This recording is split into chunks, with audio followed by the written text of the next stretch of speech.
You remember the silence best. Before the war, before the breaking, there was only the silence.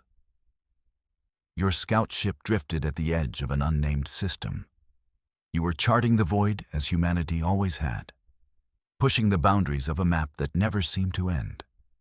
Then your sensors screamed, not with danger, but with impossibility. There in the dark was a perfect sphere. It shimmered with the light of a captured sun. It was larger than any world you had ever seen. A great wall of liquid silver enclosing an entire solar system. You eased your vessel closer. The surface was a flawless mirror. It reflected your ship. It reflected the distant, cold stars. It reflected everything perfectly, except what was inside. Through the shimmering veil, you saw it. A world, a garden world, bathed in the gentle light of its star. Cities of elegant, curving towers rested among green forests. Blue oceans moved with calm, predictable tides. It was a masterpiece, a perfect world. But perfection has a price. No ships entered or left. No signals bled out into the void. There was only the gilded cage and the screaming silence of a billion muted souls. You tried to make contact. Of course you did. That is the human way. You broadcast every greeting you knew. Mathematics, music, the simple waveform of a human heartbeat. You sent greetings of peace and friendship. You even sent a terrible joke about a star sailor walking into a nebula. The silence was your only reply. For weeks, you watched. You learned. The people within the cage were beautiful. Tall and slender, they moved with an unthinking grace. They built art. They seemed to sing to the trees.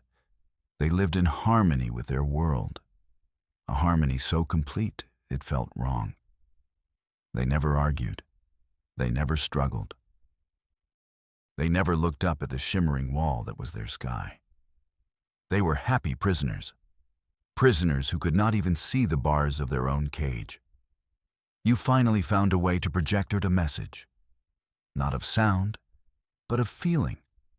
A simple query. A question of choice. Are you happy? The response came back almost instantly. It was a wave of pure, unfiltered bliss. A serene contentment that washed over your mind. It felt good for a moment. Then it felt horrifying. This was not the joy of a life fully lived. This was the empty peace of a mind that had never known a single doubt. Then, they arrived. The shepherds of light. Their ships did not tear through space-time. They simply appeared. One moment there was only your scout ship and the Great Mirror. The next, 3 vessels of impossible design hung in the void. They were not made of metal or alloy. They were woven from solid light, shaped into forms that felt more like sculpture than engineering. They spoke to you without a word. Their thoughts entered your mind like cold, perfect music. They were the shepherds, the gardeners of this universe, the architects of perfection. And the beings inside the mirror were their flock. They were not angry. They were not hostile. They were simply disappointed, as if you were a predator, a wolf, that had stumbled into their serene pasture. You tried to explain. You spoke of freedom, of the right to choose your own path, of the beauty found in struggle and imperfection. The shepherds listened, or at least they gave the impression of listening. Their response was not a counter-argument. It was a lesson. A lesson in what they considered perfection. They showed you what true power, absolute power, looked like, and why you should fear it. The lead shepherd ship turned its attention away from you. It focused on a distant, blue, giant star, a star many light years away. You watched it on your long-range sensors. It was a brilliant, burning titan in the darkness. The shepherd sent a single thought, a simple command, a will imposed upon the fabric of reality itself. and the star vanished. Not an explosion, not a supernova. One moment it was there, the next, it was gone. As if it had never existed, the light from it simply stopped traveling.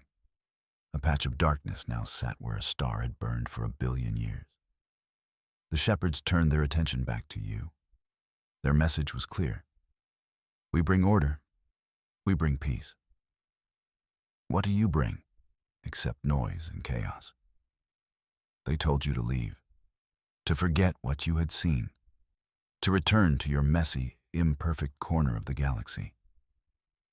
You carried their message back to Earth Command. You showed them the sensor logs, the recording of a star being erased from existence. You described the perfect prison.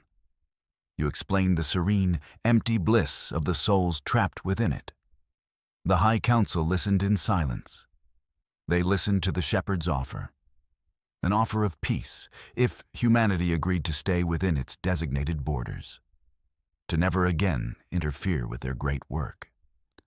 Some argued for caution, to accept the deal. What hope did you have against beings who could extinguish suns? But humanity did not expand this far by being cautious. We did not cross the void by accepting limits. Earth Command gave its answer. It was a declaration of war, a vow that we would not stand by while others were caged. We would rather be erased from existence than live as slaves to a soulless perfection. Your brightest minds turned their attention to the problem. They began to study the great mirror, the soul cage. It was not technology as you understood it. It was something far stranger, something that bent the rules of reality. Our experts in star science called it a temporal crystal, a structure built from captured light and stolen moments, a bubble of space-time locked in a perfect, repeating loop. The beings inside were not just physically trapped. Their very consciousness was imprisoned. They were living the same perfect day, over and over. Never aging, never changing, never making a new choice. The mirror itself was the prison wall. It was powered by the caged star. It reflected any attempt to break it with perfect efficiency. Send a missile, and a missile of your own returns. Send a laser, and your own beam cuts your ship in half. It was a perfect defense. For months, your best strategists and engineers failed. They drew up complex plans. They devised weapons that bent space and time. Every simulation ended in failure. Every theoretical attack was turned back on itself. The mirror was too perfect. Its logic was absolute. You could not overpower it. You could not outsmart it. It seemed hopeless. Some even whispered that the shepherds were right, that some things were not meant to be broken. The answer came from an unexpected place, not from a general or a famous scientist. It came from a young analyst in the psychology division. She had been studying the trapped beings. She noticed a flaw, not in the mirror's physics, but in its philosophy. The mirror reflected everything perfectly. It was designed to counter any predictable, logical action. But what if the action was illogical? What if the key was not a weapon, but a choice? A truly new, unpredictable, human choice. The plan was simple. It was also completely insane. Your people are very good at those. You would not fire a weapon at the mirror. You would show it something it could not reflect, something it was not designed to understand. A memory of a truly imperfect moment. A moment of painful, chaotic, and beautiful choice. The shepherds had built a prison of logic. You would break it with a whisper of emotion. The first key was forged. It was not a missile with a warhead. It was a probe, a small, simple vessel. Its only cargo was a memory pattern, the recorded consciousness of a single human volunteer. He was a veteran of the old colonization wars. He had seen terrible things, but he had also seen incredible acts of sacrifice. of love born from chaos. His memory was of a single choice, the choice to run into a fire to save a stranger, a messy, illogical, and deeply human act. Your fleet assembled in the darkness, 100 ships against a fortress of light. The shepherd's vessels watched you. They radiated an aura of calm amusement. They saw your tiny probe approach the shimmering wall. They likely expected a new kind of weapon. They expected a new, futile application of force. They were not prepared for what you were about to do. You were not attacking their wall, you were attacking their idea of perfection. The probe did not strike the mirror, it simply touched it. And at that moment, it released the memory. The raw, unfiltered experience of a human soul. The fear, the pain, the illogical hope, the choice to sacrifice everything for another. It was a concept entirely alien to the mirror's perfect logic. It was an equation with no answer. The mirror tried to reflect it. It tried to create a perfect logical copy of an illogical act. And it failed. For a single moment, the shimmering surface flickered. A crack appeared. Not a physical crack, but a fracture in its perfect logic. The memory spread across the surface like a virus. A beautiful, chaotic virus of imperfection. The mirror began to show images, not reflections of the outside, but the memories of those inside. A child's first scraped knee, a lover's tearful goodbye, a forgotten dream, a spark of defiance. The single crack spiderwebbed across the entire sphere. The perfect reflection shattered into a billion shards of light. The gilded cage broke. The light of the free stars poured into the system for the first time in millennia. On the planet below, 1 billion people stopped their perfect routines. They looked up at the sky, a true sky, full of strange new stars. They felt a feeling they had never known, the terrifying, beautiful feeling of an uncertain future. They were free. The shepherd's reaction was not amusement. It was rage. A cold, silent rage that chilled the void. You had not just destroyed their creation. You had defiled their sanctuary. You had introduced a plague into their perfect garden. The plague of choice. Their thoughts lashed out across space. Humanity was a chaotic disease, a pest that must be cleansed.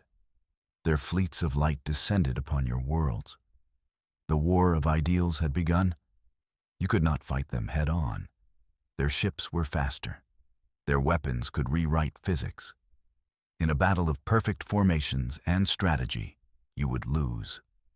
They were masters of that game. So you changed the rules. You did not fight a war of lines and formations. You fought a war of chaos, of unpredictable, messy, human tactics. You learned to be the wolves they thought you were. Your ships would jump into a system for only moments. Fire a single, wild shot at a random vector. Then jump away before they could retaliate. You filled entire sectors with salvaged mining drones, each one broadcasting a different, terrible pop song from centuries past.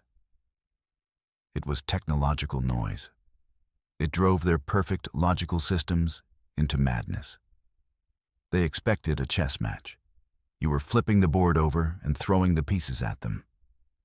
The first species you freed, the Cygnans, were hesitant at first. Freedom was overwhelming. The sky was too big. But they learned. They remembered what it was to strive, to fail, to try again. When the shepherds returned to reclaim their world, the Cygnans fought back. Their ships were old. Their weapons were primitive. But they fought with a desperate fire the shepherds had never seen. And with your help, they won. Soon, others joined. The people from the second cage you broke. A species of silicon beings from a third. Your fleet became a beautiful mess. A coalition of the broken. Each species brought their own unique imperfection, their own chaotic tactics. One species fought with ships that could split into hundreds of smaller drones. Another used biological weapons that ate through the Shepherd's light-based hulls. Your War Council meetings were a nightmare of conflicting opinions. It was glorious. Your combined intelligence networks finally found it. The Shepherd's core, the center of their power. It was not a planet or a star base. It was a fortress, a structure so vast it dwarfed the mirror prisons. And it was built on the same principle. It was a perfect reflection of a silent universe. A universe with no messy life, no chaos, no humanity. It was their temple, their ideal made real. You knew you could not destroy it. Any weapon you fired would be reflected back 1,000-fold. A direct assault was suicide. But your goal was never simple destruction. That was their way, not yours. The final, impossible plan was born from that same young analyst, the woman who first saw the flaw in the mirror.